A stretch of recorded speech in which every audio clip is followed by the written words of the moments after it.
నమస్కారం అందరికి. ఇప్పుడు మనము ఇంటర్మీడియట్ సెకండ్ ఇయర్ వాళ్ళది 6th చాప్టర్ కామర్స్ లో సెట్టింగ్ అప్ అండ్ బిజినెస్ అంటే ఒక బిజినెస్ ని సెట్ చేయాలంటే ఏమేమి కావాలనే చాప్టర్ ని చూస్తున్నాము.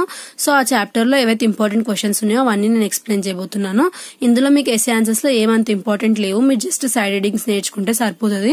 అవి కూడా మనకు షార్ట్ ఇంకా వెరీ షార్ట్ లో కవర్ అయి ఉన్నాయి. సో నేను short answers very short answers explain చేయబోతున్నాను. సో ఫస్ట్ మనకు షార్ట్ ఆన్సర్స్ లో ఏముందంటే ఒక బిజినెస్ స్టార్ట్అప్ బిజినెస్ ని రిజిస్టర్ చేయాలంటే మనకి ఏమేమి కావాలి. Incorporating business. ఇన్కార్పొరేటింగ్ బిజినెస్ అంటే ఏంటంటే ఫస్ట్ మీకు ఒక స్టార్ట్అప్ అంటే ఏం లేదు, ఒకవేళ ఎవరైనా పర్సన్ ఉన్నాడు అనుకోండి, అతను సొంత డబ్బులు అతను ఇన్వెస్ట్ చేసి స్టార్ట్ చేస్తున్నాడు ఒక బిజినెస్ ని, దాన్ని స్టార్ట్అప్ బిజినెస్ అంటారు. దానికి గవర్నమెంట్ లోన్ తీసుకొని కూడా స్టార్ట్అప్ చేయొచ్చు. So incorporating the business. Incorporating business అంటే starting a business. First business start చేయాలంటే మన దగ్గర ఒక ఐడియా ఉండాలి, ప్లస్ ఒక ప్లేస్ ఉండాలి. ఒక ఐడియా లేని మనం బిజినెస్ స్టార్ట్ చేయలేం కదా. ఏ బిజినెస్ పెడతామని చెప్పి ఫస్ట్ ఐడియా ఉంటేనే బిజినెస్ స్టార్ట్ చేస్తాం. తర్వాత రిజిస్టరింగ్ యాజ్ ఎ స్టార్ట్అప్ చేస్తున్నారు కాబట్టి ఫస్ట్ రిజిస్టర్ చేసుకోవాలి ఆ బిజినెస్ ని. ఫస్ట్ మనకి బిజినెస్ ఐడియా ఉండాలి, తర్వాత ఏదైతే మీకు ఐడియా ఉందో దాన్ని మీరు ఏం చేసుకోవాలి, రిజిస్టర్ చేసుకోవాలి గవర్నమెంట్ గా, అంటే లీగల్ గా. ఇల్లీగల్ గా బిజినెస్ పెట్టకూడదు కదా. సో లీగల్ గా దాన్ని మనం ఏం చేయాలి, గవర్నమెంట్ ప్రకారం సెటప్ చేసుకోవాలి. తర్వాత ఏంటి, అప్లోడింగ్ డాక్యుమెంట్స్ అంటే ఏంటి, ఒక బిజినెస్ స్టార్ట్ చేయాలంటే ఏం చేయాలి, ఒక పర్సన్ ఐడెంటిటీ లేదంటే ఒక లెటర్ రాయాలి. తర్వాత సర్టిఫికేట్ ఆఫ్ ఇన్కార్పొరేషన్ అంటే ఏం లేదు, స్టార్ట్ చేయడము. తర్వాత రిజిస్ట్రేషన్ సర్టిఫికేట్ రాయాలి. ఒకవేళ పార్ట్నర్షిప్ ఫామ్ ఉంటే పార్ట్నర్స్ డీటెయిల్స్ రాయాలి, అడ్రస్ రాయాలి, ఎక్కడ పెడుతున్నారు అని రాయాలి, కంపెనీ ఎక్కడ బిల్డ్ చేస్తున్నారు, ఇంకా దాని ఐడియా ఏంటి, అందులో ఎంతమంది వర్క్ చేస్తారు, ప్రాఫిట్స్ ఎంత వస్తాయి, లాసెస్ ఎంత వస్తాయి అన్ని చెప్పి అన్ని డాక్యుమెంట్స్ ఉంటాయో అన్ని ఫైల్ చేస్తే మనకి లీగల్ అవుతుంది అది. Next how the startups are funded. Startups అనేవి ఎలా ఫండ్ అవుతాయంట, ఆర్గానిక్ గ్రోత్ ఉంటుందంట స్టార్ట్అప్స్ లో. సపోజ్ ఇప్పుడు ఒక పర్సన్ ఏం చేసినారు, ఒక వెజిటేబుల్ షాప్ పెట్టుకున్నాడు అనుకోండి, అందులో అతను ఏం చేయొచ్చు, అతను నచ్చినట్టు గ్రోత్ పెంచుకోవచ్చు కదా. అంటే ఫర్ సపోజ్ ఈ రోజు అతను కింద చాపేసుకుని దాని మీద కూరగాయలు అమ్ముతున్నాడు అనుకోండి, ఒకవేళ ఆ రోజు మస్తు ప్రాఫిట్స్ వస్తే నెక్స్ట్ డే ఏం చేస్తాడు, ఒక బండి కొనుక్కుంటాడు. తర్వాత ఆ నెక్స్ట్ డే ఒక షాప్ పెట్టుకుంటాడు. తర్వాత ఆ నెక్స్ట్ డే ఒక పెద్ద మాల్, ఆ తర్వాత ఒక రిలయన్స్ అట్లా ఒక కట్టుకుంటారు కదా. సో అట్లా డెవలప్ అవ్వడానికి ఆర్గానిక్ గ్రోత్ అంటే అదేంటి, న్యాచురల్ గా వస్తుంది గ్రోత్. లేదా స్టార్ట్అప్ చేసుకునేటప్పుడు లోన్ తీసుకోవచ్చు గవర్నమెంట్ నుంచి. ఫ్రెండ్స్ అండ్ ఫ్యామిలీ ఇన్వాల్వ్ అయి ఉండొచ్చు, లేదంటే స్టార్ట్అప్ చేసేటప్పుడు ఫ్రెండ్స్ అండ్ ఫ్యామిలీస్ తో కలిసి మనం స్టార్ట్అప్ చేయొచ్చు. పర్సనల్ సేవింగ్స్ కూడా చేసుకోవచ్చు. Supplier credit, customer credit, leasing అంటే ఏంటంట, rental arrangement that gives a startup the use of asset. Leasing అంటే ఏంటి, ఫర్ సపోజ్ ఇప్పుడు వెజిటేబుల్ అని చెప్పి ఒక ఎగ్జాంపుల్ చెప్పాను కదా, అందులో వెజిటేబుల్ అమ్మడానికి అతను ఒక షాప్ వేసుకొని కూర్చునే దగ్గర ప్లేస్ ఉండాలి కదా. ఆ ప్లేస్ అతనిది కాకుండా వేరే వాళ్ళది అనుకో, దానికి రెంట్ పే చేయాలి కదా, దాన్ని లీసింగ్ అంటారు. తర్వాత accounts receivable, term loans, demand notes, ఇవన్నీ మనకి దేనికి ఉపయోగపడతాయంట, స్టార్ట్అప్స్ లో ఇవన్నీ యూజ్ అవుతాయంట. తర్వాత మనకి ఇక్కడ ఏముంది, what factors to be considered in the selection of an idea.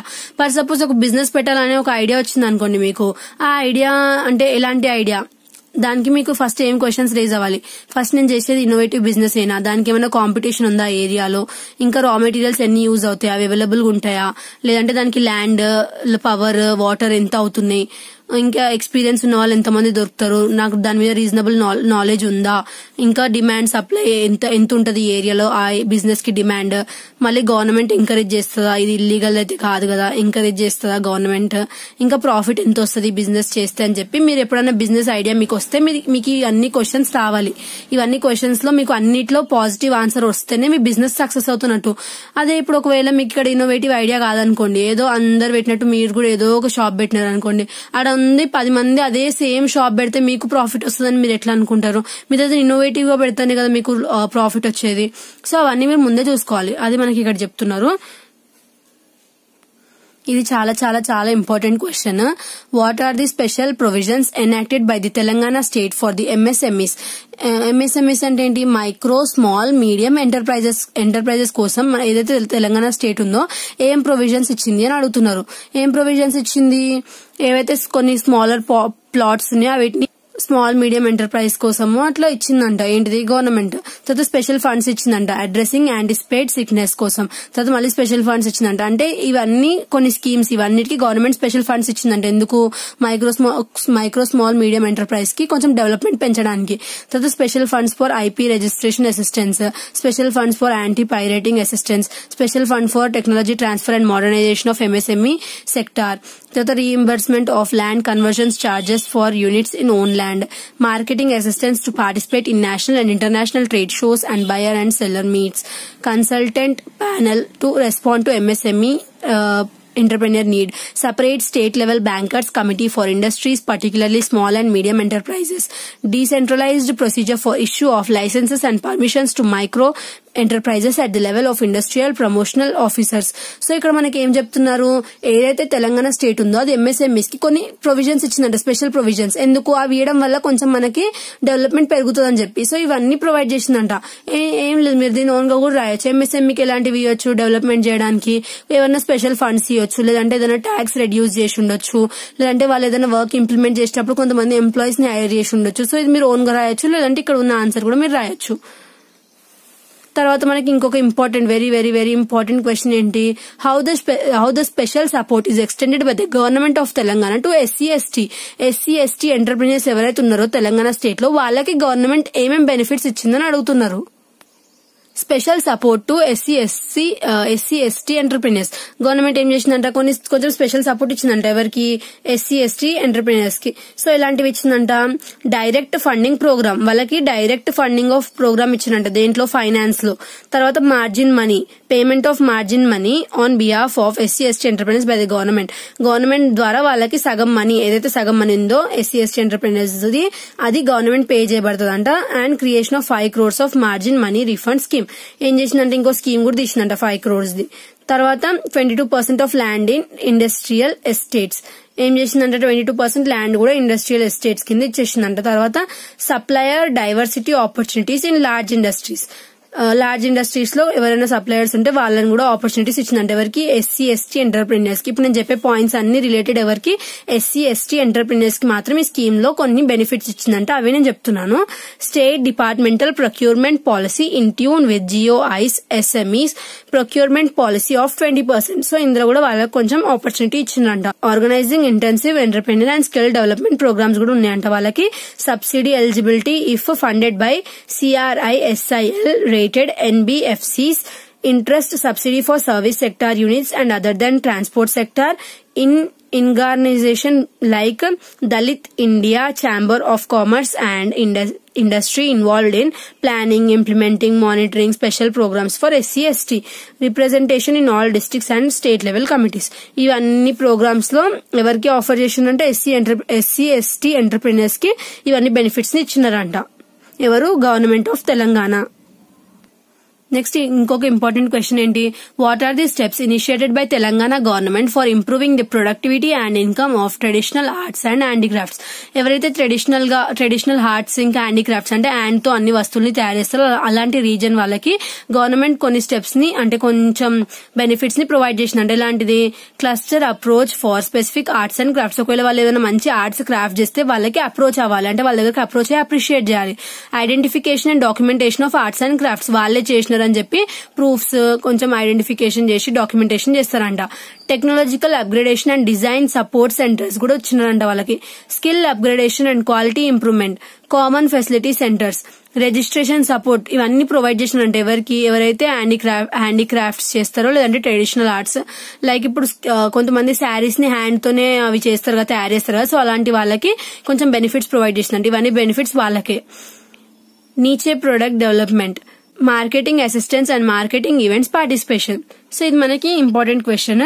Next important question ఏంటంటే, what are the incentives offered by the Telangana government for industrial development and entrepreneurs advancement incentive scheme to entrepreneurs. ఇదేం చేసిందంటే Telangana government ఎవరికి ఇచ్చిందంట, ఎవరైతే industrial development కోసం కొంతమంది participate చేస్తారో అలాంటి వాళ్ళకి స్కీమ్స్ ప్రొవైడ్ చేసిందంట. ఎవరు, గవర్నమెంట్. ఏం స్కీమ్స్ అవి, stamp duty reimbursement, land cost debate, land conversion cost, power cost reimbursement, investment subsidy, VAT reimbursement, interest subsidy, seed capital for first generation entrepreneurs. Seed capital అంటే ఏంటి? Seed capital అంటే కొంచెం amount help చేయడం. First generation entrepreneurs అంటే నా previous వీడియోలో చెప్పాను కదా, ఫస్ట్ జనరేషన్ ఎంటర్ప్రెన్యూర్స్ అంటే ఎవరైతే స్టార్టింగ్ బిజినెస్ స్టార్ట్ చేస్తున్నారో, అంటే వాళ్ళకి వాళ్ళ తాతల నాటి వాళ్ళ ఫాదర్ దగ్గర నుంచి వచ్చిన బిజినెస్ కాదు, అతనే ఫస్ట్ స్టార్ట్ చేస్తున్నాడు కదా, అలాంటి వాళ్ళకి గవర్నమెంట్ కొంచెం అమౌంట్ ప్రొవైడ్ చేస్తుంది. ఒకవేళ మీకు ఎంటర్ప్రెన్యూర్ గురించి ఐడియా లేకపోతే నా ప్రీవియస్ వీడియో చెక్ చేయండి, అక్కడ నేను క్లియర్ గా అందరు ఎంటర్ప్రెన్యూర్స్ గురించి ఎక్స్ప్లెయిన్ చేశాను. Training and skill development, cost reimbursement, quality and patent support, clean production measures, reimbursement of infrastructure development costs. Next very short answers లో మనకి ప్రాజెక్ట్ రిపోర్ట్ అని ఉంది. ప్రాజెక్ట్ రిపోర్ట్ అంటే ఏంటంట, ఇప్పుడు పర్ సపోజ్ మీరు దీన్ని ఓన్ గా కూడా రాయొచ్చు. ప్రాజెక్ట్ రిపోర్ట్ అంటే పర్ సపోజ్ మీరు ఏదన్నా ఒక బిజినెస్ లో ఏదైనా ఇన్నోవేషన్ చేసినారు. సో ఇప్పుడు మీరు ఒక కంపెనీలో ఎంప్లాయ్, మీ మేనేజర్ మీకు ఒక ప్రాజెక్ట్ ఇచ్చారు, మీరు ఆ ప్రాజెక్ట్ మొత్తం కంప్లీట్ చేసినారు. కంప్లీట్ చేసిన తర్వాత మీరు మీ ఎవరైతే మేనేజర్ ఉన్నారో అతను అంటాడు మీకు, మీరు ఏం చేయండి, ఈ ప్రాజెక్ట్ మేము మొత్తం అంతా కంప్లీట్ గా రీడ్ చేసే బదులు మీరు దాని గురించి ఒక షార్ట్ కట్ లో రిపోర్ట్ ఇవ్వండి, అంటే షార్ట్ కట్ లో మీరు చేసిన ప్రాజెక్ట్ అంతా చెప్పండి. అంటే మీరు దాని గురించి మొత్తం ఎక్స్ప్లెయిన్ చేస్తారు కదా, ఏమేమి డాక్యుమెంట్స్ అయినాయి, అందులో మీరు ఏమేమి చేసినారు, అంటే ఎలా ఇంప్లిమెంట్ చేసినారు, ఎవరెవరు అంటే అందులో ఇన్వాల్వ్ అయి ఉన్నారు, సో అంతా మీరు రిపోర్ట్ రాస్తారు కదా. సో అది మొత్తం క్లియర్ గా షార్ట్ కట్ లో ఎక్స్ప్లెయిన్ చేయడమే ప్రాజెక్ట్ రిపోర్ట్ అన్నట్టు. సో అది మీకు ఇది ఓన్ గా రాయొచ్చు answer, very very short answer కాబట్టి మీరు దీన్ని 2 మార్క్స్ కాబట్టి కామర్స్ సైడ్. సో మీరు ఒక 3 పాయింట్స్ లాగా రాస్తే సరిపోతుంది. ప్రాజెక్ట్ రిపోర్ట్ అనేది ప్రాజెక్ట్ ఏదైతే రాస్తారో దాని మీద షార్ట్ కట్ లో, అంటే 3-4 లైన్స్ లో ప్రాజెక్ట్ చేసిన తర్వాత దాన్ని ఈజీగా చెప్పడాన్ని ప్రాజెక్ట్ రిపోర్ట్ అంటారు. నెక్స్ట్ టర్మ్ లోన్ అంటే ఏం లేదు, ఏదైనా ఫిక్స్డ్ అసెట్, ఒకవేళ ఏదైనా ల్యాండ్ బిల్డింగ్ పేపర్స్ పెట్టి లోన్ తీసుకుంటారు కదా ఎవ్రీ మంత్ కట్టడానికి, సో దాన్ని టర్మ్ లోన్స్ అంటారు. బ్రిడ్జ్ లోన్స్ అంటే ఏంటి? బ్రిడ్జ్ లోన్స్ అంటే ఒక షార్ట్ డ్యూరేషన్ కి ఇస్తారంట ఎవరికి? ఎంటర్ప్రెన్యూర్స్ కి. ఎందుకు? కంటిన్యూ విత్ ది ఇంప్లిమెంటేషన్, ఏదైతే ప్రాజెక్ట్ ఉందో అది కంటిన్యూ చేయడానికి, ఇంప్లిమెంట్ చేయడానికి బ్రిడ్జ్ లోన్స్ ఇస్తారు. Applied for sanctioned is disbursed by the financial institution. ఇది ఎక్కడ అప్లై చేస్తారు, ఎక్కడ శాంక్షన్ చేస్తారంటే ఏవైతే ఫైనాన్షియల్ ఇన్స్టిట్యూషన్ ఎగ్జాంపుల్ ఏంటి? బ్యాంక్ అనేది ఒక ఫైనాన్షియల్ ఇన్స్టిట్యూషన్. సో అక్కడ ఇలాంటి లోన్స్ ప్రొవైడ్ చేస్తారంట, దాన్ని బ్రిడ్జ్ లోన్స్ అంటారు. నెక్స్ట్ వర్కింగ్ క్యాపిటల్ అంటే ఏంటి? Short term advances for working capital in form of pledge, hypothecation, cash, credit, bills, facility. So ఇవి మనకి చాప్టర్ 6 మనకి ఇక్కడతో అయిపోయింది. Chapter 6 setting up business. So next వీడియోలో నెక్స్ట్ చాప్టర్ చూద్దాము. Thanks for watching.